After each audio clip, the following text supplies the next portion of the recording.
So WhatsApp guys, চলে এলাম Realme C53 কে নিয়ে। যেমনটা জানেন, সি সিরিজের ফোন মানে Realmeর বাজেট স্মার্টফোন। আর এই বাজেট ফোনের হাইলাইট হলো 108 মেগাপিক্সেল ক্যামেরা। জি গাইস, 108 মেগাপিক্সেল ঠিক আছে, বাট এই ফোনটির প্রাইস আপনাকে চমকে দিবে। আমার জানা মতে এটা প্রথম কোন ফোন যেখানে এত কমে 108 মেগাপিক্সেলের ক্যামেরা পাচ্ছেন। আজ আমরা এই ফোনটির প্রাইস, তাছাড়া 108 মেগাপিক্সেলের ক্যামেরা আসলেই কেমন, স্পেসিফিকেশন এছাড়া পারফরমেন্স সম্পর্কেও জানতে পারবো। তাহলে গাইস আসুন শুরু করি।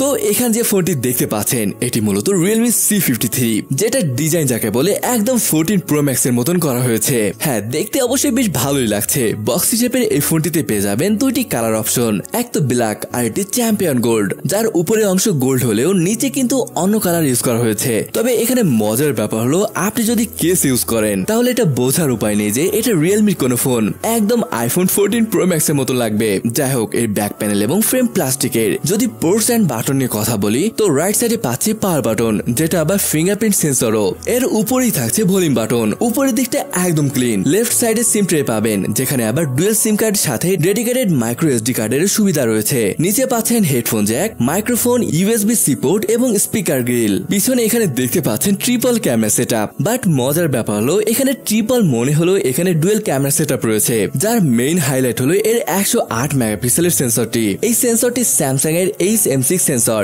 এবং সেকেন্ড ক্যামেরাটি 2 মেগাপিক্সেলের black and white camera sensor, আর 3 নম্বরের এইটা একটা ফ্ল্যাশ লাইট। যদি কথা বলি ফ্রন্ট সাইড কে নিয়ে, এখানে আমরা পেয়ে যাচ্ছি 6.74 ইঞ্চের 720 প্লাস ডিসপ্লে, যেখানে 90 হার্জ রিফ্রেশ রেট পাবেন। এবং এখানে যে ওয়াটার ড্রপ নচ দেখতে পাচ্ছেন, এখানে রয়েছে 8 মেগাপিক্সেলের একটি সেলফি ক্যাম। হ্যাঁ, 3 বেজেল দাম হিসাবে একদম পারফেক্টই আছে। ওভারঅল এর প্রাইস অনুযায়ী বেশ সুন্দর একটা ডিসপ্লে পাচ্ছেন। এই স্মার্টফোনটিতে প্রসেসর হিসেবে পাবেন ইউনিসকের T612 প্রসেসর। এর আন্তঃতেজকের কথা যদি বলি, তা 2,20,000 এরকমটা আসে। মানে কথা হলো বাজেট রেঞ্জে যেমন স্কোর আসে এরকমটা এসেছে।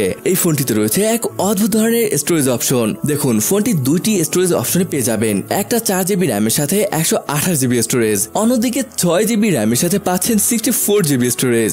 ব্যাপারটা একটু অদ্ভুত না? মানে আপনার যদি স্টোরেজের বেশি দরকার পড়ে তাহলে 128GB এইটা নিতে হবে, আর যদি র্যাম বেশি দরকার পড়ে তাহলে 6GB ভ্যারিয়েন্টটা নিতে হবে।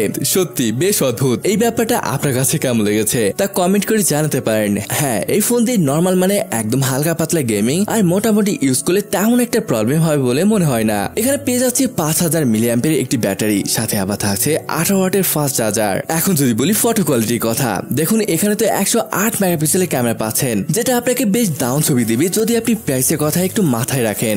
হ্যাঁ, প্রাইস কেমন পড়তে পারে তা একটু পরে বলছি। যাই হোক, এখন আসুন ফোনটিতে তোলা কিছু ফটো স্যাম্পল দেখি।